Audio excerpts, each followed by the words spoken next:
Bismillahirrahmanirrahim. Alhamdulillahirabbil alamin.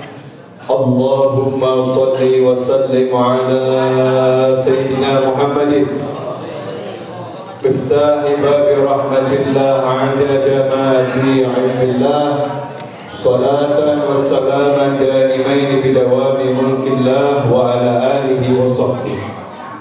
Allahumma shalli ala sayyidina Muhammadin salatan taftahu biha lana futuhal arifin wa tufaqqihuna biha fid-din wa ala alihi wa sahbihi. Assalamu alaikum warahmatullahi wabarakatuh. Waalaikumsalam warahmatullahi wabarakatuh. Alhamdulillah, malam hari ini Allah Ta'ala izinkan kita masuk di rumahnya Allah, di masjidnya Allah, dalam keadaan sehat walafiat. Mudah-mudahan yang sehat tambah sehat dan awet sehatnya, amin. Yang kurang sehat ataupun sakit menjadi sehat, dan semuanya sehatnya bisa digunakan untuk taat pada Allah Subhanahu wa Ta'ala, amin. Allahumma amin. Temanya ada di belakang saya, tapi saya belum bisa membacanya. Ya, mudah-mudahan yang keluar gak jauh berbeda dengan yang tertulis. Karena amanat guru saya kalau ceramah gak boleh mikir. Kalau ada yang disampaikan, gak ada ya waalaikumsalam. Jadi selesai. Pertama tadi yang terbetik di hati saya masalah sehat. Masalah sehat. Sehat dan sakit ini seringkali kita kaitkan sama hal-hal yang bersifat fisik. Mata sakit, mata sehat. Telinga sakit, telinga sehat. Mulut sakit, mulut sehat. Gigi sakit, gigi sehat. Kaki sakit, kaki sehat. Perutnya sakit, perutnya sehat. Tubuhnya sakit, tubuhnya sehat. Ini yang biasa menjadi perbincangan manusia. Makanya kalau nanti kita di Jogja, saat ini saya di Jogja, pemirsa dimanapun antum berada, kalau kita di Jogja masuk rumah sakit, ya masuk rumah sakit, itu nggak akan pernah ada laborat cek hati. Ada nggak kira-kira? Yang dicek hatinya atau darahnya? Darahnya. Misalnya begitu ya. Atau nanti bagian fisik lainnya dicek, terindikasi penyakit atau tidak. Padahal semua sakit tadi itu, yang namanya mata sakit, telinga sakit, tangan sakit, kaki sakit, dan lain sebagainya, tidak akan pernah menjadi penyakit bagi orang yang hatinya sehat. Gak akan pernah jadi penyakit untuk orang yang hatinya sehat. Tapi semua yang disebutkan tadi, walaupun sehat, matanya sehat, telinganya sehat, tangannya sehat, kakinya sehat, maka itu akan jadi penyakit kalau hatinya tidak sehat. Contoh, boleh saya kasih contoh? Boleh?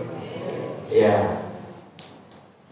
Suaminya ya ganteng ya enggak, jelek ya enggak.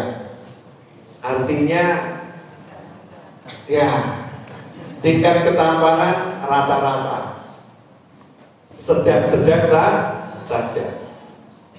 Istrinya matanya sehat, artinya bisa melihat suaminya apa adanya seperti aslinya. Kalau matanya nggak sehat, agak rabun, begitu lihat suaminya mungkin mengatakan kok remeh ini, karena matanya lagi nggak sehat, rabun. Atau wah kamu kok ganteng banget gitu.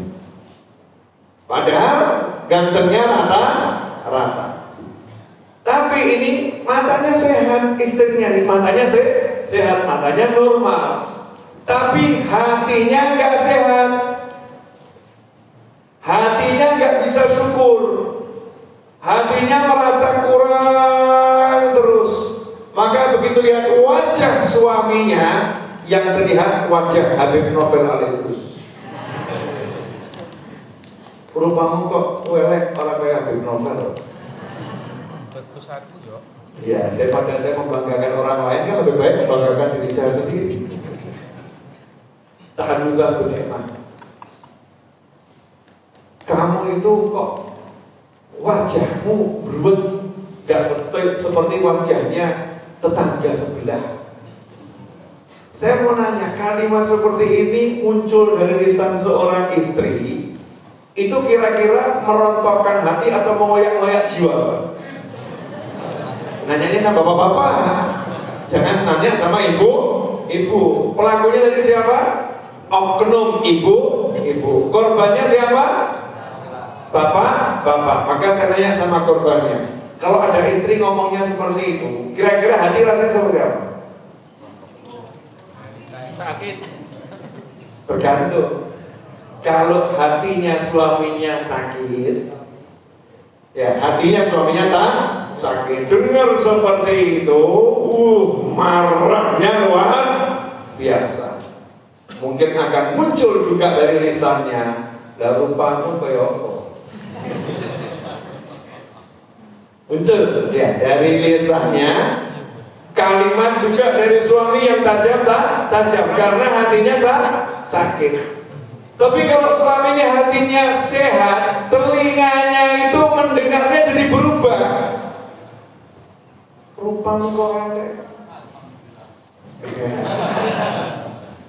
Alhamdulillah. Rupamu kok elek, wajahmu kok jelek, gak seperti Habib Novel. Suaminya jawab, Dik, kamu tuh belum tahu, ini hanya penyamaranku di dunia. Mau tahu wujud asliku, nanti kita bertemu di surga.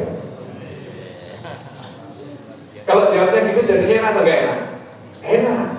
Kenapa suami bisa jawab begini? Karena hatinya sehat. Tapi kalau suaminya hatinya itu gak sehat, ngeri. Makanya zaman sekarang ini yang menyedihkan adalah kebanyakan manusia berpikir tentang fisik, gak berpikir tentang jiwa. Padahal innamal a'malu Lailatul Qadar, syaratnya itu bukan orangnya sugih, enggak, atau syaratnya orangnya miskin, enggak. Syaratnya dapat Lailatul Qadar tidak bermusuhan dengan muslim yang lain, hatinya tidak menyimpan dendam dengan muslim yang lain, hatinya sehat. Jadi kalau hatinya ini kotor, suka marah sama muslim yang lain, dengki, iri, bermusuhan, keblokir, nggak dapat Lailatul Qadar. By system, ya sistemnya memang begitu, terblokir by sistem. Kenapa? Syaratnya memang nggak boleh punya permusuhan dengan orang lain. Hati. Dikisahkan dalam sebuah kisah yang sering saya sampaikan dalam berbagai forum pengajian, ketika seorang ulama lagi kelaparan di padang Sahara, ketemu kemah, ada tenda. Orang dulu itu kan lomo-lomo ya. Lomo ini kalau anak-anak muda mungkin nggak paham bahasa yang di luar sana, maksud saya ini kan lagi live streaming ini. Lomo itu dermawan. Orang dulu itu dermawan. Orang sekarang ini ya dermawan, tapi banyak perhitungan. Dermawan iya, tapi banyak perhitungan. Contoh, jadi saya termasuk ya yang namanya corona itu kan gak enak ya. Tapi di antara hikmahnya kan membuktikan kehebatan orang Jawa. Di antara kehebatannya di antara hikmahnya membuktikan kehebatan orang Jawa Timur. Ya, kehebatan Simba. Sistem yang dibangun oleh Eyang Putri, Eyang Kakung kita zaman dahulu kala. Masyarakat Timur dulu. Saya nggak tahu kalau di Jogja ya, kalau di Solo saya tahu.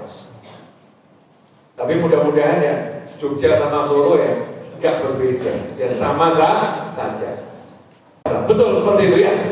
Luasnya luar biasa. Dan kalau buat kamar mandi nggak pernah kecil, kamar mandinya itu pasti besarnya luar biasa. Itu orang di rumah.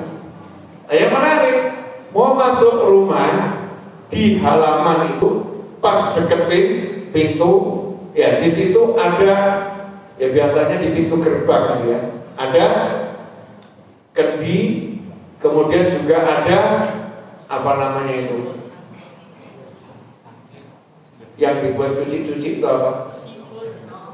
Bahasanya macam-macam gitu ya. Jadi air tapi khusus untuk cuci tangan, untuk cuci kaki, padasan dulu. Nah, kalau di Jogja namanya apa? Oh sama juga.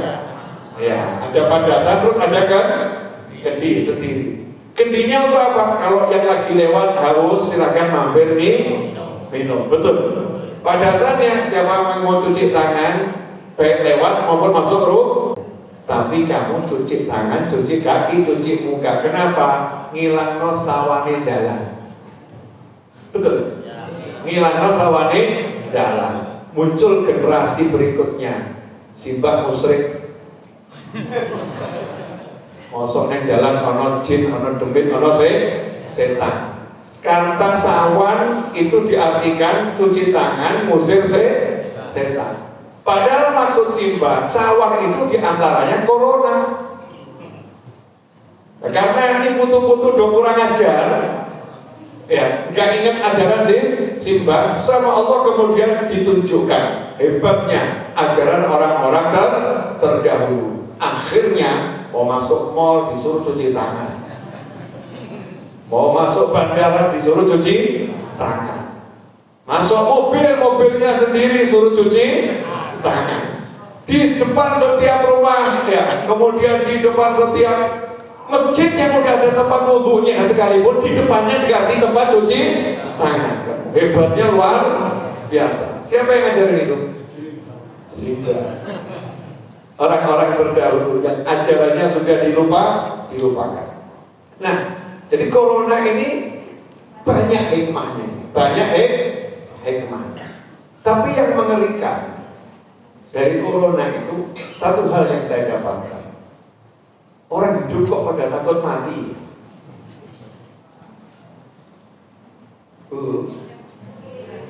Betul? Orang takut mati. Padahal jenengan hidup itu berangkat menuju. Nah, sini dia tuh gak paham. Saya mau nanya, mau ke surga enggak? Mau. Nah sekarang kita lagi berjalan kemana?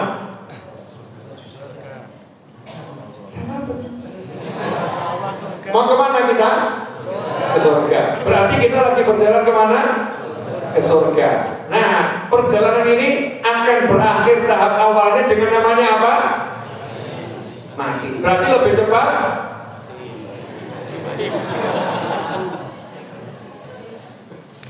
Kalau lebih cepat kan lebih cepat sampai nikmat kubur, betul kan ya? Nikmat kubur itu kan nikmatnya luar biasa, dan seterusnya. Jadi seharusnya kematian itu ditakuti atau dinanti? Takut loro-loro nih. Ditakuti iya, takut kalau nggak husnul khotimah. Tapi dinanti, dimanapun antum berada juga dapat ilmu. Bu, nanya ya Bu, insya Allah jenengan sehat semua. Bapak-bapak juga sehat. Anak keturunan kita sehat semua. Orang tua kita sehat semua. Amin. Bita'atillah. Nanya tapi Bu, kalau misalnya tiba-tiba jenengan sakit kepala, insya Allah bukan jenengan, insya Allah. Tapi kalau nggak pakai, contohnya nggak dijenengan kan nggak kerosok. Ya mohon maaf ini. Jadi terpaksa saya begini biar kerosok. Jenengan sakit kepala 2 hari nggak sembuh-sembuh, sudah minum obat macam-macam. Kalimat di obatnya itu kalau sampai 3 hari berturut-turut minum obat ini nggak ada perubahan, harap pergi ke dokter. Hari ketiga nggak berubah, pergi ke dokter. Sama dokternya kemudian dicek tensinya normal, ininya normal, semua normal, suruh cek laboratorium. Hasil cek laboratorium dilihat sama dokter, dokternya bilang ini harus di MRI ya. Kalau cek kepala dokter, scan kepalanya entah namanya apa, saya bukan dokter ya. Akhirnya pergi ke rumah sakit, dilakoni semua.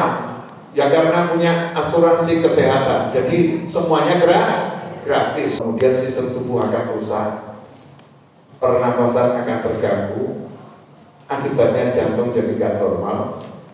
Setelah itu nanti ibu akan mati perlahan.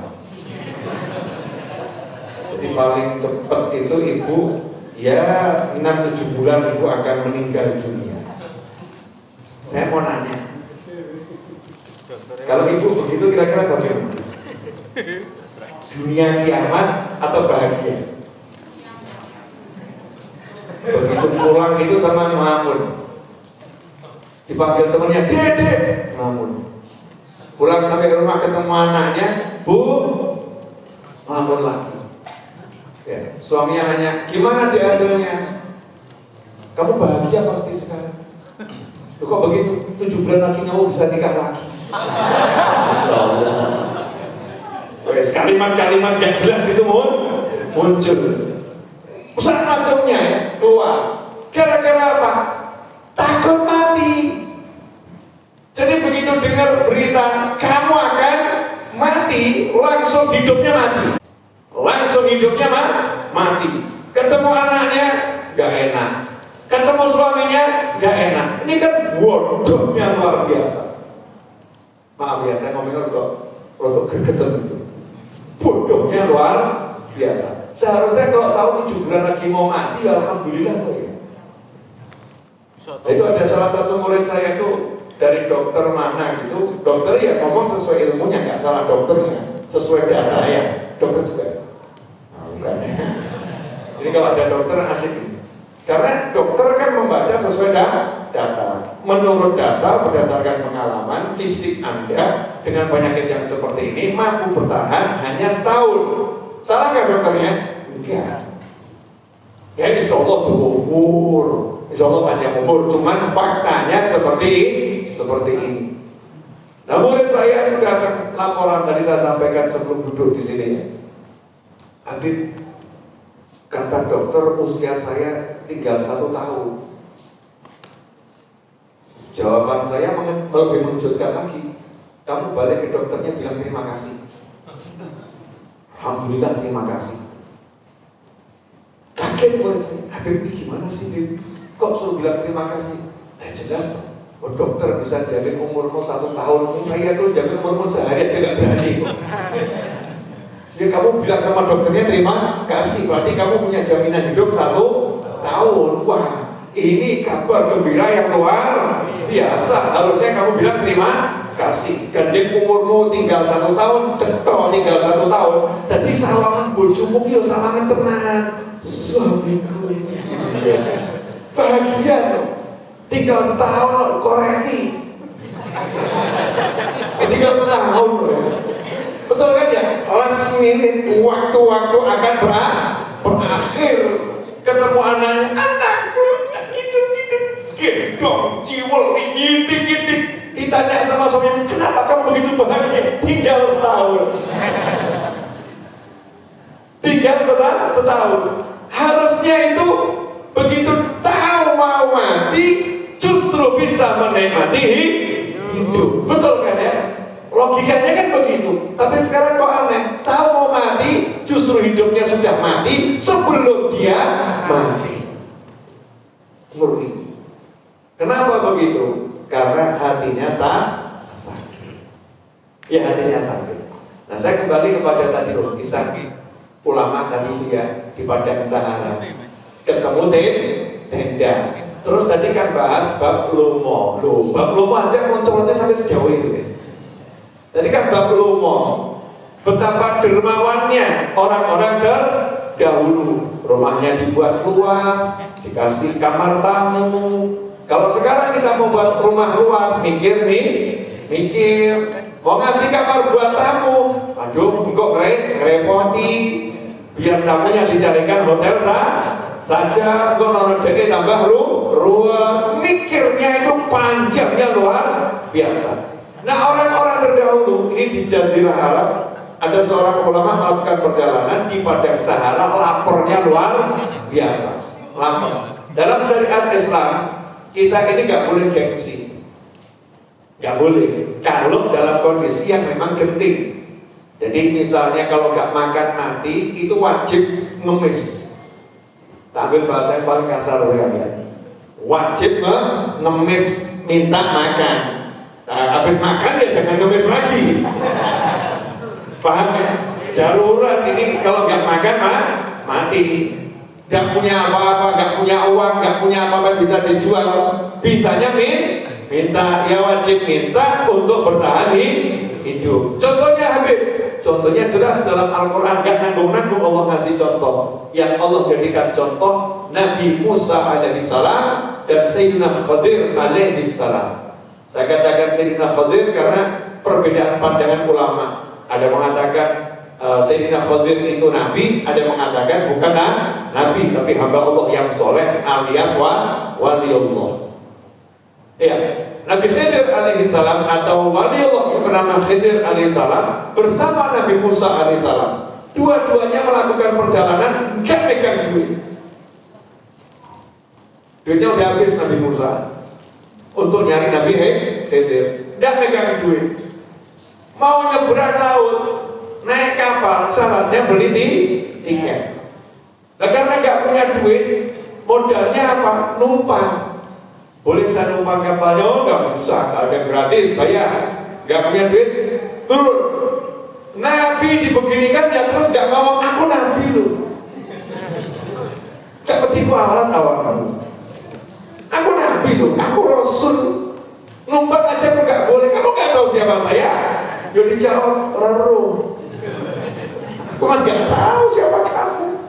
Emang gua pikirin kamu Nabi bukan Nabi? Yang penting naik kapal saya wajib bayar. Gak punya duit, bayar. Boleh nggak orang seperti itu? Gak boleh-boleh saja. Makanya kalau kita dibegitukan, kita jangan marah. Mau numpang tonggonya misalnya, numpang ya ke kantor. Oh nggak ada, bayar. Zaman tonggo ya tonggo. Tapi dia aja nge-grab, aku suka grab, bayar. Gak ada gratis. Gak bayar, gak usah numpang. Paling nanti tonggonya dapat cap bakhil gitu aja kan ya. Tonggo pelit, tapi ya sah-sah saja. Kita jangan kemudian marah-marah, komplain sak kampung, tonggo belum menunggu, kok pedot bakhil pelit. Akhirnya kita justru jadi sesuatu yang gak baik. Gak diterima yang sini, pindah ke kapal yang lain. Kapal yang lain ditolak, pindah kapal yang lain. Sampai ada satu kapal itu yang bagusnya luar biasa. Nah, yang jadi nahkoda di kapal itu lihat Nabi Khidir dan Nabi Musa. Itu melihat dengan kacamata hati yang baik. Lihat wajahnya langsung kelihatan. Ini wajah orang baik-baik. Ini wajah orang baik-baik. Belum ngomong langsung dipersilakan. Silakan naik, gratis buat kalian berdua. Masya Allah, gratis. Kalau kita kan yes, gitu kan. Kalau kita kemudian yes, akhirnya dapat tumpangan gratis. Dapat tumpangan gratis Nabi Musa dan Nabi Khidir alaihi wasallam. Jalan kapalnya ini. Kapal jalan belum lama, Nabi Khidir di belakang ambil kapal. Nyenek, ambil kapal. Tapi coba tiru. Kalian nyenek terus ngomong saya pakai ilmunya Nabi Khidir. Nah, ini perlu diperiksakan ke rumah sakit jiwa. Nabi Khidir itu dapat wahyu. Baik Nabi bukan Nabi dapat wahyu. Kalau Nabi wahyunya namanya ya wahyu. Tapi kalau bukan Nabi namanya ilham. Siapa contohnya yang dapat wahyu tapi bukan Nabi? Ibunya Nabi Musa alaihissalam. Bagaimana dapat wahyunya? Disuruh memasukkan Nabi Musa ke dalam peti, disuruh menghanyutkan ke sungai yang arusnya deras, nanti akan dikembalikan kepada ibunya dan akan diangkat jadi Rasul. Seorang ibu yang khawatir anaknya dibunuh oleh Fir'aun justru berani menghanyutkan anaknya ke dalam sungai yang arusnya deras. Padahal kalau dibawa lari sembunyi di atas gunung itu jauh lebih selamat dan ibunya nggak perlu merasa khawatir lagi karena baginya ada bersamanya. Bagaimana ibu Nabi Musa yakin anaknya akan selamat, anaknya akan dikembalikan dan anaknya akan jadi Rasul? Karena ibunya dapat wahyu. Bagaimana tahu itu wahyu? Ojo takut be aku. Ya tanya sama ibunya Nabi Musa. Nanti kalau kita ketemu di akhirat, ya kita ngobrol di bagian dari ilmunya Allah kan ya. Dulu tuh kok bisa tahu itu wahyu mantap sekali itu gimana gitu. Itu kan bagian dari kenikmatan nanti di alam surga. Dapat wahyu. Nabi Khidir dapat wahyu, ambil kapal. Kapalnya dirusak sedikit. Nabi Musa protes. Antum ini gimana? Oh, ini kapal sudah bagus, orangnya baik, naik gratis, yang lain nolak. Kok kamu justru membalas kebaikan mereka dengan perbuatan semacam ini? Nabi Musa ya ngomong gitu, Nabi Khidir jawabannya santai. Janji ini gak takut-takut. Gak ada pertanyaan atas perbuatanku. Janjinya seperti itu. Tapi Nabi Musa lupa. Ya lupa. Oh ya maaf. Kemudian sampai yang berikutnya, ternyata kan dibuka sama Nabi Khidir. Kenapa saya rusak? Allah yang nyuruh merusak ini. Karena kalau nggak dirusak, di pelabuhan sana tempat kapal ini akan berlabuh, hidup seorang raja yang zalim. Raja ini kolektor kapal. Jadi kalau lihat kapal bagus langsung disita. Tapi kalau kapalnya ada cacatnya, rajanya nggak mau. Sementara nahkoda ini tidak paham kalau di sana lagi ada operasi penyitaan kapal. Makanya kapalnya saya rusak, sehingga dia gratisin saya bayar dengan kapalnya tidak disita. Sampai laku. Berikutnya masuk satu kampung. Nah, insya Allah di sini nggak seperti ini, dan di Indonesia nggak ada perkampungan semacam ini. Ini kampung na'udzubillah min dzalik. Ya, kampung na'udzubillah min dzalik. Dua Nabi Allah, kalau Nabi Khidir Nabi, dua Nabi Allah Ta'ala masuk kampung dari perjalanan jauh, nyeberang laut, lapar, gak punya duit, kan terbukti gak punya duit, naik kapal numpang, gak punya duit, lapar. Nabi Khidir ya nyantai, yuk kita ketok pintunya satu persatu minta makan. Karena biasanya orang-orang di Jazirah Arab dan di Indonesia ini orangnya lomo, betul ya, orangnya dermawan, suka menjamu tamu. Tok, minta makan, nggak ada makan. Pindah hilang minta, nggak ada makan. Akhirnya Nabi Musa, kok orang kampung keluar ini? Ya kampung Bukhala, kampung orang pelit. Satu kampung orang pelit sampai ada rumah roboh, akhirnya dibetulkan. Saya nggak akan bahas kisah ini. Tapi yang mau saya bahas, kenapa Nabi Musa dan Nabi Khidir itu kok ngetuk pintu minta makan? Karena kalau nggak minta makan, nanti bisa meninggal dunia karena kelaparan. Karena itu wajib minta. Itu loh tadi mau bahas masalah minta makan. Makanya jangan gengsi. Saya kalau lapar ya saya minta. Berhubung nggak lapar ya saya nggak minta.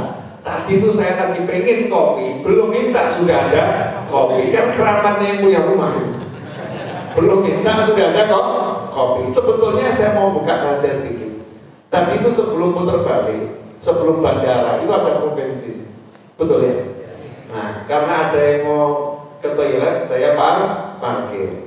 Terus saya bilang sama Mas Seto, ini uang, tolong belikan kopi di pojok sana.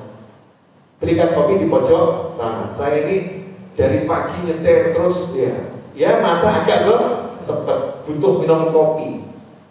Insya Allah dengan izin Allah berkat kopi tambah seger. Mas Seto nggak lama balik. Mana kopinya? Kopinya ada, Fit. Nah, terus kok nggak dibawa ke sini? Cupnya yang nggak ada.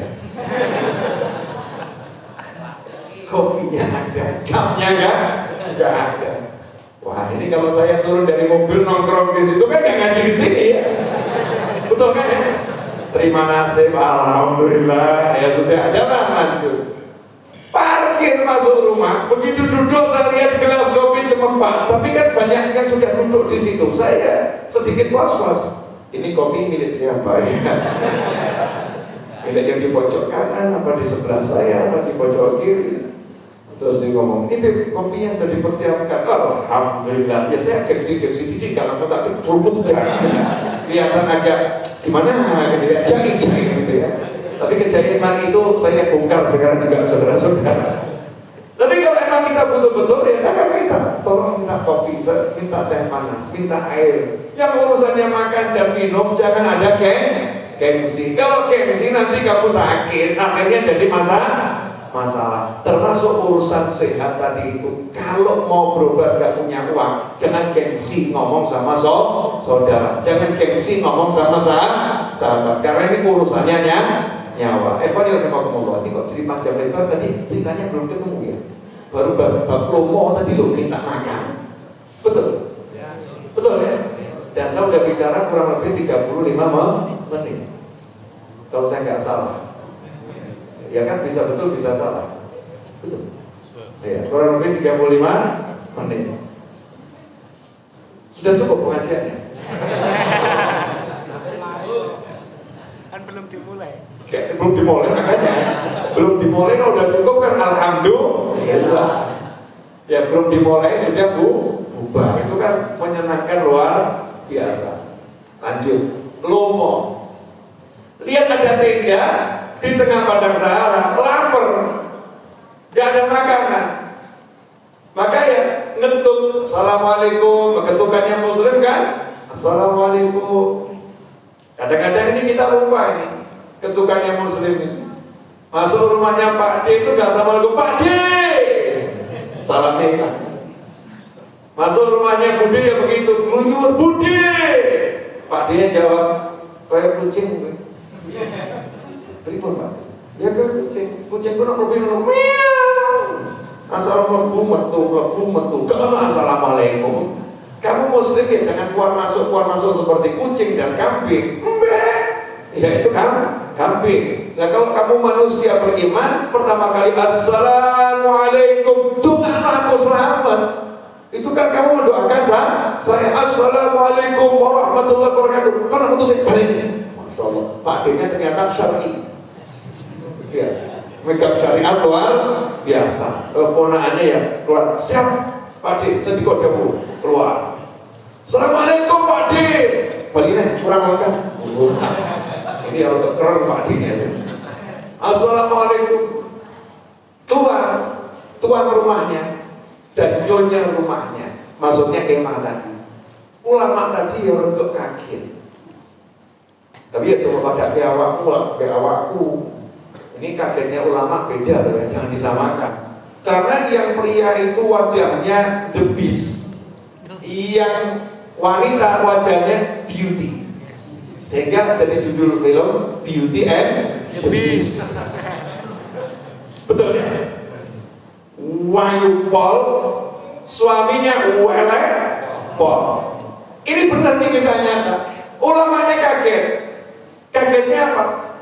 Kok hebat betul wanita secantik ini kok tampak hidup bahagia dengan suami sejelek ini. Tapi jangan disamakan dengan kita. Terus mangsamu ulama ini apa? Aduh, Masya Allah, bukan seperti itu. Di hatinya udah gak ada apa-apa. Memandang wajah wanita cantik dan mandang tembok sama rata. Nah kita kadang mandang tembok aja sahabat. Mandang tembok sahabat karena pikirannya gak karu-karuan. Naudzubillah min dzalik. Ini ulama orang soleh. Makanya kita kalau baca kisah ulama jangan pakai imajinasi kita. Terus kita samakan dengan kehidupan kita zaman sekarang. Baca kisah istri-istri Nabi Muhammad SAW kemudian disamakan dengan mirip aku, mirip tekondi. Beda jauh. Jangan disamakan dengan diri kita dan imajinasi kita lain. Istri Nabi itu pencemburu, jadi aku kalau pencemburu gak apa-apa. Ya betul cemburu nih. Istri Rasulullah itu kalau cemburunya cerdas, dan kamu cemburunya ngawur. Cemburunya ngawur. Maidu, fitnah, wibah, namimah, ya, bahkan sampai nyiram latar maksudnya. Kebetulan suaminya lagi di situ, nyiram air panas ke latar. Waduh, tak sengaja, tapi tidak minta maaf. Paksano. Guru yang naudzubillah min disuguhi makan langsung sama dua suami istri ya, sepasang suami istri disuguhi makannya enak. Lalu mau pulang, ulama tadi hatinya masih tanda tanya, kok iso? Kok bisa? Enggak kuat nanya, tapi nanyanya jangan sama suaminya. Kowe elek kok bojomu ayu, itu tersinggung. Tidak mungkin nanya seperti itu, namanya ulama ya Pak, paham. Bisik-bisik nanya sama sang istri. Ya sama tuh, kadang kita nih menerapkan ajaran Kanjeng Nabi rotok gak pas. Rasul mengajarkan saudara iqra'u yasin ala mautakum, iqra'u yasin ala mautakum. Maka saudara, bacakan surat Yasin kepada orang-orang yang meninggal dunia di antara kalian. Oleh ulama kemudian dijelaskan yang dimaksud yang meninggal dunia itu siapa? Satu, masih hidup mau meninggal dunia, artinya orang yang lagi sakaratul maut. Dua, orang yang sudah meninggal tapi belum dimakamkan, artinya masih wujudnya itu ada di muka bumi, mau disolatkan, setelah disolatkan, nunggu dimakamkan dan lain sebagainya. Ketiga, sudah meninggal dan sudah dimakamkan, berada di alam kubur. Tiga-tiganya ini diamalkan oleh para ulama. Pegang ini jamaah Habib Novel Al-Idrus, Masya Allah. Kata Habib Novel, kalau ada orang mau meninggal, bacakan Yasin. Itu Rasulullah yang mencari. Tapi dia belajarnya belum khatam. Tengah-tengah pengajian ke toilet, bab penjelasannya nggak didengarkan. Padahal setelah itu dijelaskan sama Habib Novel terus. Kamu kalau ada orang langsung dia bilang kata Habib Novel, Masya Allah, langsung buka ini HP, ambil aplikasi Al-Quran, buka surat Yasin, langsung baca keras Yasin. Tetangganya yang diyasinkan batin, aku ini urip kok mau yasin no, tidak no, aku laras tak yasin no, aku, Masya Allah. Ini kadang gitu, orang salah kan?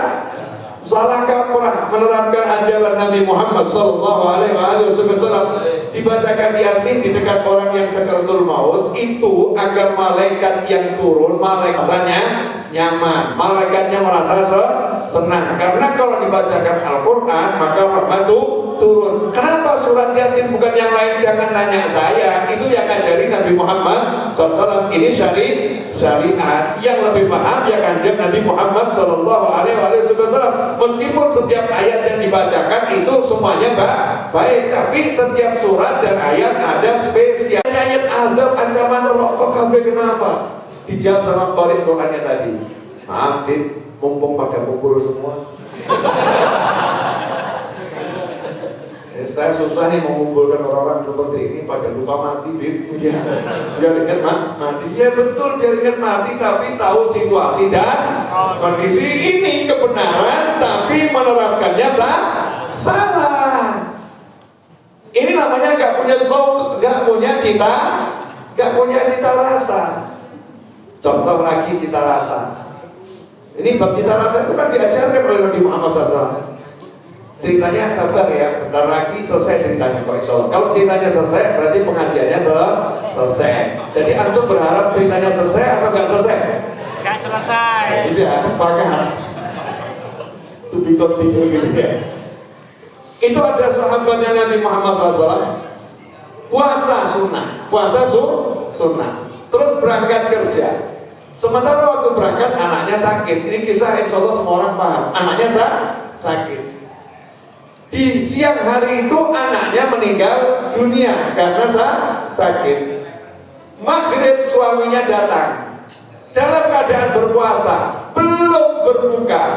Maka suaminya nanya, bagaimana kondisi anak kita? Sama istrinya, anaknya diselimuti sekujur tubuhnya sehingga gak kelihatan dia. Dijawab, alhamdulillah anakmu sekarang kondisinya jauh lebih baik dari sebelumnya. Maka suaminya senang, kemudian makan. Istrinya itu dandan, istrinya melayani dengan baik. Ya, itu setelah sholat maghrib ya. Dan sholat maghrib dulu bersama Nabi Muhammad SAW. Pulang ke rumah. Orang dulu itu makan malamnya setelah sholat maghrib. Makanya dalam syariat Islam sholat maghrib itu waktunya setelah adzan langsung sholat. Karena setelah itu bukan pulang menyantap makanan yang udah dimasak oleh istri. Kenapa sholat asar itu cenderung dibuat agak awal, beda dengan sholat zuhur. Sholat zuhur diundurkan dikit sehingga tidak terlampau panas. Tapi kalau sholat asar dibuat lebih awal. Beda dengan sholat isya. Sholat isya azan jam 7, sholatnya dibuat agak mundur. Kenapa seperti itu?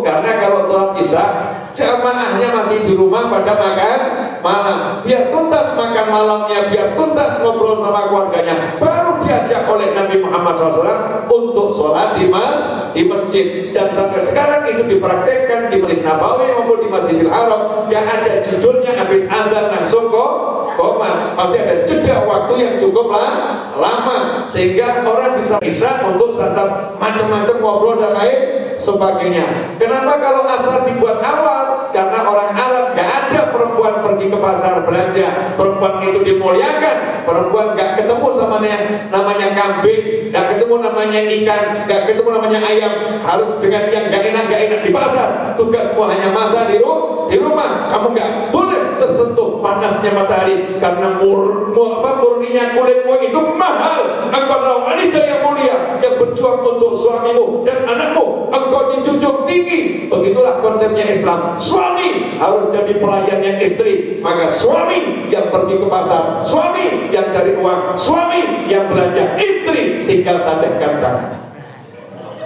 Ajib atau enggak ajib? Ajib. Ini konsep Islam. Tapi yang diterapkan sekarang konsep apa? Wallahu a'lam.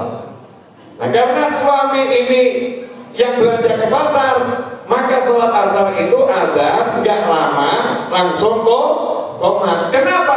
Suaminya harus ke pasar belanja untuk masak nanti istrinya agar maghrib bisa makan malam. Loh, kenapa kok habis asar belanjanya? Sebab Nabi mengajarkan makanan yang sehat. Kalau kita cuma sekedar mengatakan saya itu suka Nabi suka makan daging kambing, saya juga suka makan daging kambing. Nabi suka minum susu kambing, saya juga suka minum susu kambing. Jangan ngomong Nabi suka makan daging kambing, Nabi suka minum susu kambing, tapi ikuti prosesnya dengan benar. Nabi makan daging kambing, salah makan daging kambing, kambingnya fresh, disembelih langsung dimakan. Antum makan daging kambing, kambingnya di freezer 5 tahun, saudara-saudara. Paham? Di freezer, setelah itu nanti olahannya ya macam guna. Nabi SAW minum susu kambing, tapi gak ada susu kambing ditaruh di kulkas, langsung diperah kemudian diminum fresh. Kenapa? Belanjanya habis sholat asar, karena yang dibeli masih fresh, dimasak, segera dimakan. Makanya sahabat Nabi hidupnya sehat semua, hampir tidak ditemukan ada yang sakit. Sementara kita tiap hari update status para musik, koyok kuman, ya, badan cekot, geringingan gak rampung, asam urat darah tinggi, kalah mbek wong edan. Orang edan gak pernah sambat, sing waras kok sambat. Nah, ini sang istri tadi paham suaminya sudah pulang dari masjid tapi belum makan, baru batalkan pakai minum air. Disuguhi makan yang enak, rampung malam itu karena ya bujune dandan nyambut suaminya. Terjadilah yang terjadi. Nah, ini milik siapa? Langsung suaminya paham. Pinter suami kan, innalillahi wa inna ilaihi rajiun. Paham kalau anaknya sudah meninggal dunia, meninggalnya siang, tengah malam baru dikasih tahu. Setelah istri tadi melayani suaminya dengan masakan, dengan dirinya dan segala-galanya, baru dikasih tahu. Suaminya akhirnya bingung.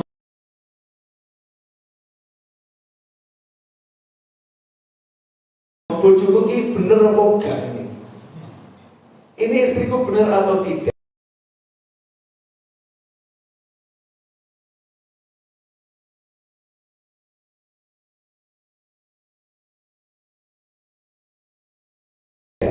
Maka subuh berangkat ke masjid, sholat, ngadep kanjeng Nabi Muhammad SAW. Ya Rasulullah, ini istri saya begini. Maka Rasul mengatakan, nanti engkau akan dikaruni anak, gantinya anakmu tadi, anak-anak yang ahli Quran. Subhanallah. Gak lama setelah itu, istrinya mengandung dan punya anak, mengandung dan punya anak, mengandung dan punya anak, semuanya hafid Al-Quran dan ahlul Quran. Yang ingin saya garis bawahi, bagaimana sahabiah ini tahu timing kapan ya saya harus ngasih tahu suami saya. Kalau sekarang kan enggak, suaminya baru di kantor, baru berangkat, lagi nyetir di telepon, Masya Allah, orangnya juga hadir ini. Sudah, anak apa, kompornya jeblok. Urusan kompor jeblok, bojo di telepon. Masya Allah. Padahal jebloknya udah selesai. Jebloknya sudah beres. Lempok nanti pulang makan, jadi cerita yang menyenangkan. Lalu Pak Wawan, kenapa? Komporin jeblok lah. Kan tambah suaminya ngagak, jeblok gitu ceritanya. Jadinya kan asik. Tapi kalau langsung bawa telepon, kompor jeblok. Suaminya jawab, siapa yang jeblok? Oh ini kok yang telepon, racet tol. Begitu kan ya? Nggak jelas. Ini karena nggak punya cita rasa, nggak punya. Lah namanya ulama itu ahli cita rasa. Ini istrinya cuantik pol, suaminya welek pol. Dia nggak mungkin ngomong sama suaminya, kayak welek kok bojomu gitu. Nggak mungkin. Itu namanya nggak punya cita rasa. Maka ketika mau pulang, ngomong dengan suara yang lirih kepada nyonya rumah, kamu ini kok tampak harmonis sekali, alhamdulillah dengan suamimu. Padahal kamu cantik banget dan suamimu mohon maaf, kan jeleknya luar biasa. Dijawab sama wanita tadi, istri tadi dengan senyum. Ya, alhamdulillah. Yang membuat saya dan suami saya bisa hidup bahagia dan harmonis adalah setiap kali aku memandang wajah suamiku, maka aku harus bersabar. Ini jawaban jujur. Setiap kali aku memandang wajah suamiku, aku harus bersabar. Dan yang bisa membuat aku sabar sehingga bahagia, karena aku ingat sabda Nabi Muhammad SAW, wasabru thawabul jannah. Sabar itu diganti dengan surga. Maka berbalik, begitu aku melihat suamiku, aku melihat surga. Surga. Asik betul ya. Sementara suamiku setiap kali melihat wajahku, dia melihat keindahan dan dia mengucapkan alhamdulillah. Dan barang siapa bersyukur diberi surga. Jadi suamiku itu masuk surga kendaraannya syukur, saya masuk surga kendaraannya sabar. Dan untuk sabar gak perlu cari masalah, sudah ada di depan mata. Jadi surga saya itu mudah, makanya saya bahagia. Bisa Bu begitu. Jadi kalau pulang ketemu suaminya langsung ngomong surga. Jadi kalau suaminya nyebelin, jengkelin ya surga. Sama juga kalau suami istri yang nyebelin ya surga. Surga yang mestinya bahagia. Bagaimana punya sikap seperti itu? Jawabannya karena hatinya sehat. Hatinya sehat. Nah hati yang sehat ini yang harusnya kita jaga, kita rawat, kita cari. Ya, hati yang seperti ini yang harusnya menjadi tujuan hidup kita. Karena yauma la yanfa' malun wala banun illa man ata biqalbin salim. Nanti akan tiba suatu hari harta dan anak keturunan itu tidak bisa memberikan kecuali ada kecualinya. Karena harta itu bisa memberikan manfaat, anak itu bisa memberikan manfaat. Paham ya? Jangan kalau belajar Al-Quran dapat ayat begini loh, gitu loh. Anak gak manfaat, duit gak manfaat. Salah kamu, ada illahnya. Illah, kecuali. Ya, kalau memang anaknya itu baik, ya manfaat. Kalau hartanya untuk sedekah, untuk menyenangkan orang, untuk mengumrohkan orang, menghajikan orang, untuk mengobatkan orang sakit jadi sehat, membiayai orang sekolah, membiayai orang ke pesantren, membiayai orang untuk menjadi rumah tangganya harmonis. Kenapa? Karena kalau nggak dibantu ribut gara-gara bayar SPP, dibantu nggak pernah ribut gara-gara bayar SPP. Kalau duitnya seperti ini, nanti bawa manfaat. man atallaha biqalbin salim. Yang selamat itu hanya orang nanti yang kembali kepada Allah, mendatangi Allah dengan hati yang selamat.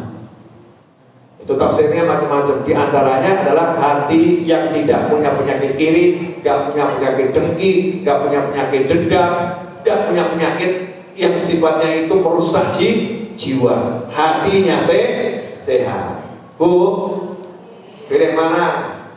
Suami ganteng, hatinya rusak, atau suami jelek, hatinya sehat? Saya tahu itu pasti. Pasti pilihannya milih sendiri. Ya, itulah bapak-bapak ibu-ibu. Makanya jangan melawan ibu, karena dia punya pilihan sendiri. Jadi jangan pernah berikan ibu-ibu pilihan. Biarkan dia mencatat sendiri apa yang dia inginkan. Hidup itu nggak bisa melulu seperti yang kita mau saat ini.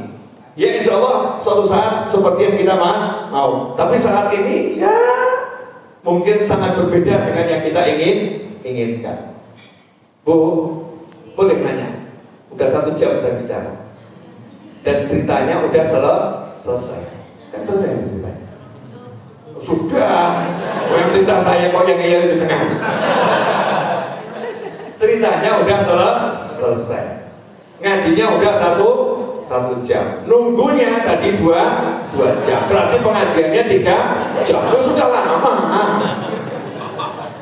Jenengan ngomong, Beb, saya nunggunya 3 jam. Sama. Kamu belum berangkat, saya udah berangkat. Betul kan? Iya. Tadi kamu duduk, saya juga duduk. Cuman beda. Antum duduk di masjid, saya duduk. Kan ada perbedaan yang sangat signifikan di antara kita ini. Ya, perbedaan yang luar biasa. Boleh dilanjut dikit saja, nggak usah banyak-banyak. Nanti banyak-banyak lupa. Tapi minimal ada yang diingat 1. Mandang wajah suami, surga. Mandang wajah istri, surga. Kemudian tinggal dipegang kepalanya, surgaku. Banyak ya Bu ya. Ini saya ceramahkan waktu umur saya masih 20-an tahun di desa-desa. Hasilnya itu pulang pengajian ada anak yang nyamperin saya dan mengatakan, terima kasih ya Bib, ceramahnya tadi.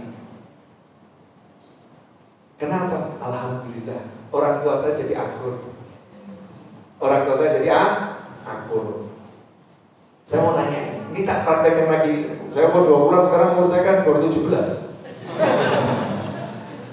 Ya 17, tapi ditambah 30. Saya ini nanti Juli insya Allah 7. Nanya ya Bu, nanya tapi tolong dijawab sejujur-jujurnya dalam hati, gak usah pakai kata-kata. Kapan terakhir kali cium kaki suami?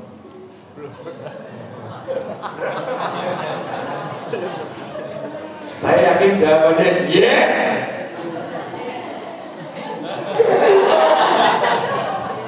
Kukunya matu. Kalau kamu yeah. Kaki lo, telapak kaki suami lo. Suamiku buang Bu. Kakinya kapan terakhir? Sejak menikah. Tak pernah ya. Sama juga suami tanya, kapan terakhir kali cium kaki istri? Aku kan, orang bos kita mau itu. Ini yang ekstrim ya, ekstrim. Kapan sampai cium kaki? Saya sengaja ambil contoh yang ekstrim. Yang sekarang untuk paling gampang untuk dipraktekkan. Gampang dipraktekkan. Praktek ya Bu ya. Jangan di sini. Ya, di rumah masing-masing. Sederhana. Kapan terakhir kali mandang wajah suami dan suami mandang wajah istri? Mandang ya. Terus dengan penuh cinta dan sayang senyum, terus ngomong, ayo menolong.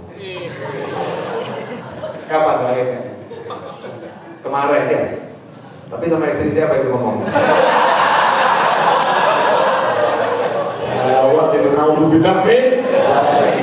Sama istrinya sendiri.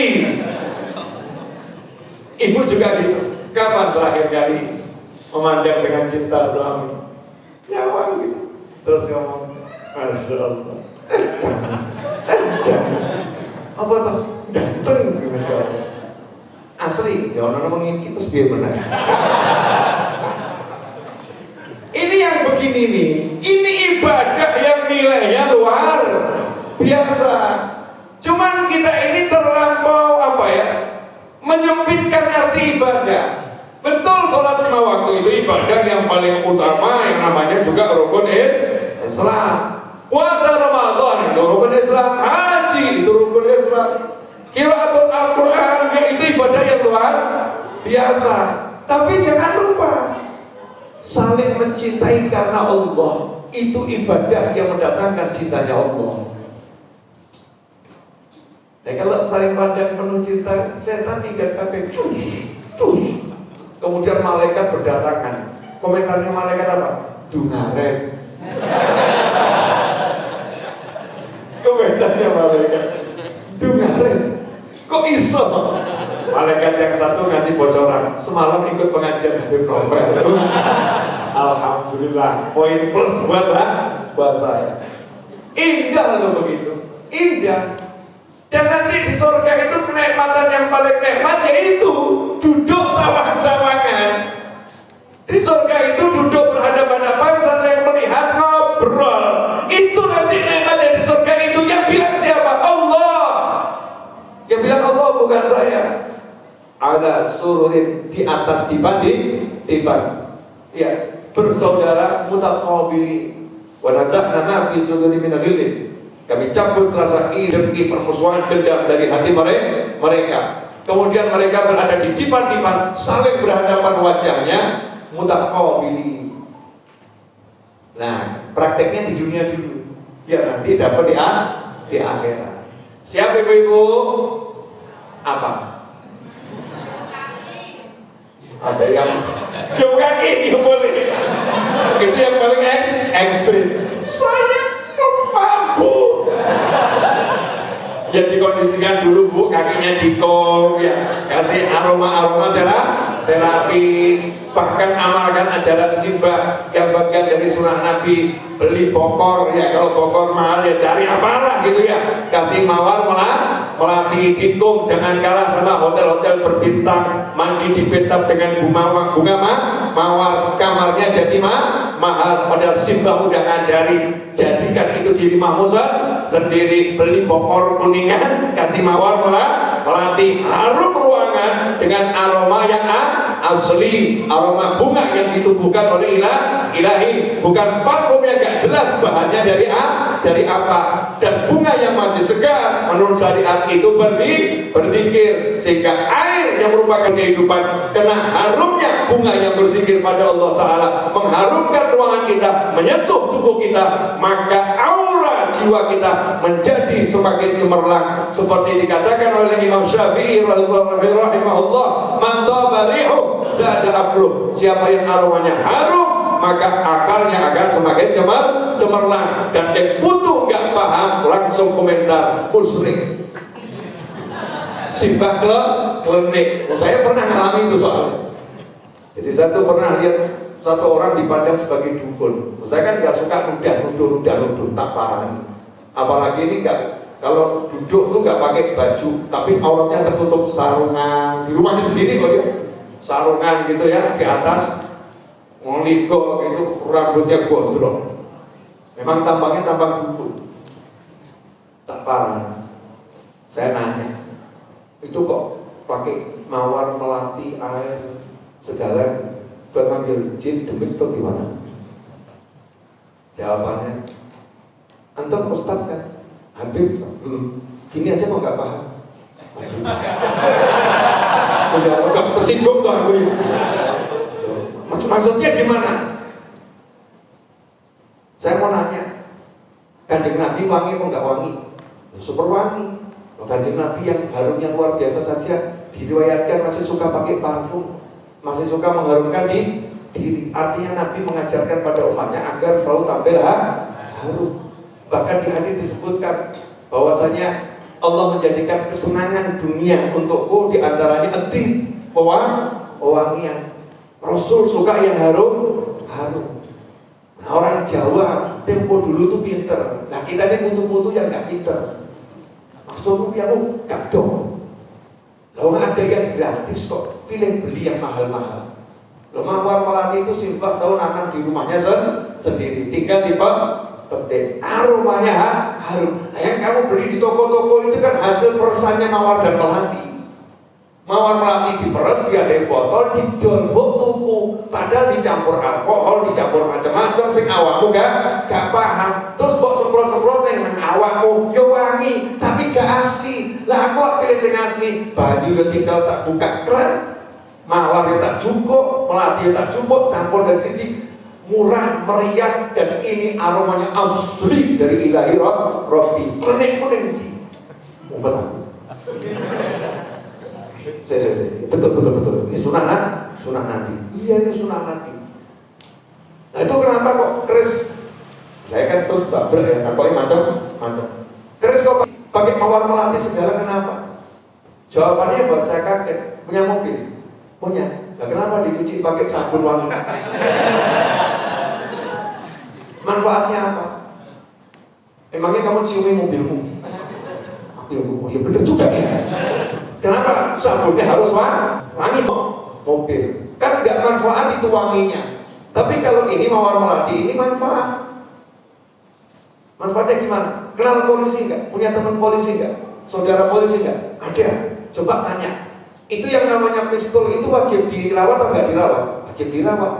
Bersihkannya itu istiqomah atau nggak istiqomah? Istiqomah. Kenapa dibersihkan? Karena kalau nanti dipakai tidak dibersihkan bisa macet. Nah, orang Jawa itu senjatanya keris. Nah, kalau kerisnya dibuka seret ya mati sih. Makanya dibuat nyucinya itu istiqomah. Nah, kenapa nyucinya pakai Mawar Melati? Ya karena kalau aromanya harum dekat tubuhnya itu menimbulkan gairah yang indah dalam jiwa. Dan memang punya unsur yang untuk bersihkan jadinya bagus. Nah, itu ada orang ngomong klenik, orang mudeng kok urusi. Saya klenik ya klenik, aku nggak klenik, aku ikut sunnah nanti. Ayo coba ketemu model begini mau ngomong apa gitu. Makanya nanti nggak usah pakai semprotan macam-macam, beli bokor. Kalau udah ada bokor, Tupperware dan sejenisnya, produk atau baskom, celupno sikil di bojomu, kalau Mawar Melati, meh turu ambungen kapok. Demi cintaku padamu. Paham maksud saya kan? Jelas ya, sangat jelas. Nah itu sebenarnya kalau Mawar Melati dikasih air itu, ya memang ada sesuatu. Sesuatunya itu apa? Yang jelas jin demit gak akan dekat. Sebab jin sama demit itu gak suka aroma yang harum. Yang dekat itu nanti para malaikat. Para malaikat akan mendekat. Makanya kita menjadi lebih sensitif positif ya, lebih adem di hati. Nanti kalau dengar ayat Al-Quran kok tiba-tiba jadi perintah-perintah, jangan diartikan macam-macam. Nanti kalau saya jadi pemimpin di tahun 5000 Masehi, ya, saya akan larang membuat film horor malam Jumat.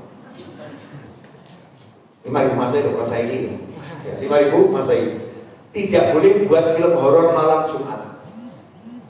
Jadi yang horor itu biar malam yang lain terserah dipilih. Kenapa? Karena kalau malam Jumat itu tidak ada setan keluyuran. Tidak ada setan keluyuran malam Jumat. Karena malam Jumat itu hari rayanya umat Islam. Malam Jumat itu malam yang paling mulia. Hari Jumat adalah hari yang paling mulia. Jadi nggak ada judulnya malam Jumat pocong keluar. Nah, saya heran kok pocong keluarnya malam Jumat. Kok nggak malam Minggu, kenapa?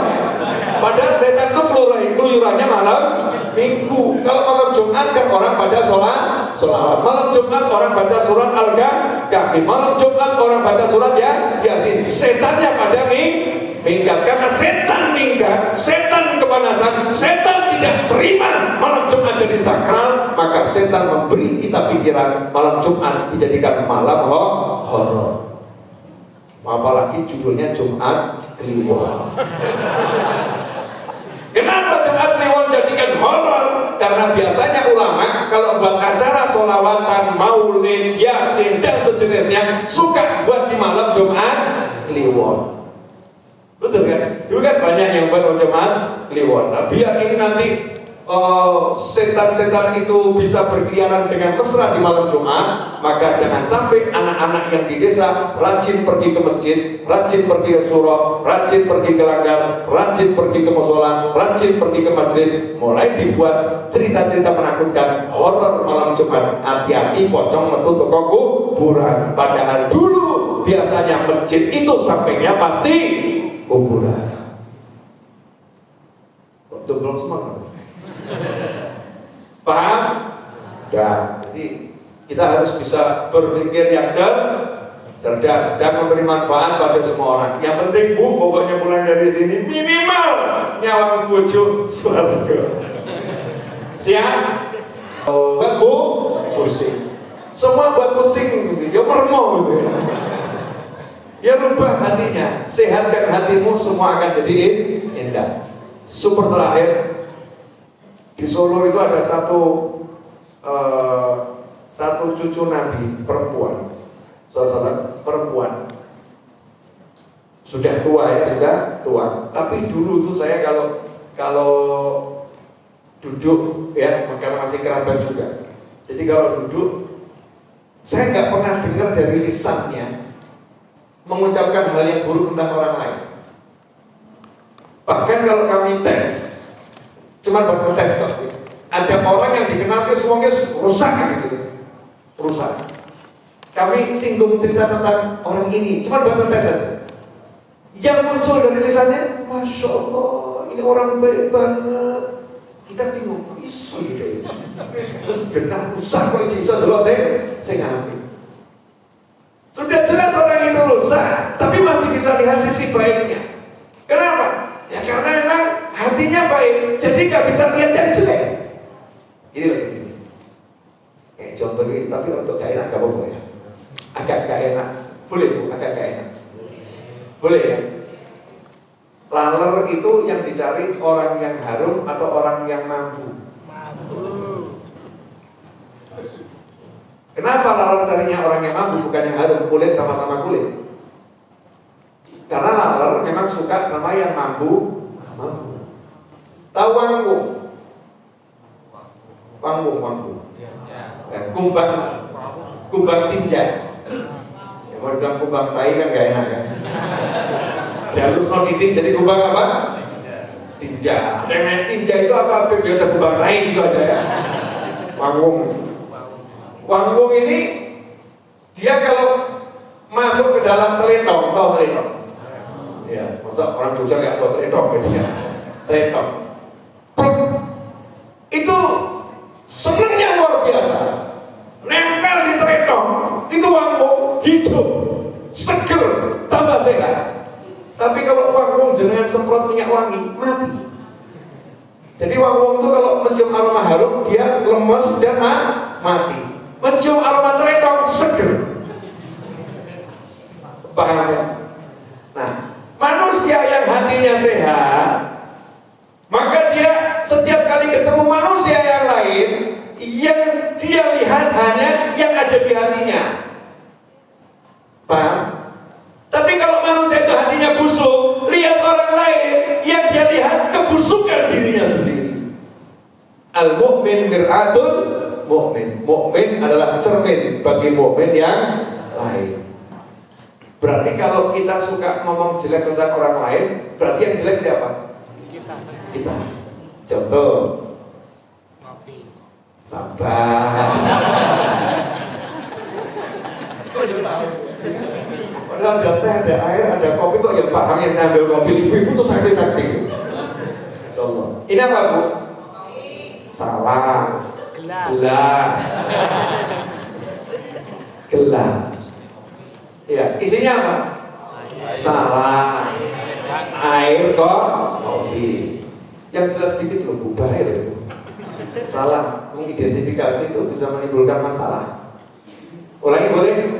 Ini apa ini? Salah tangan.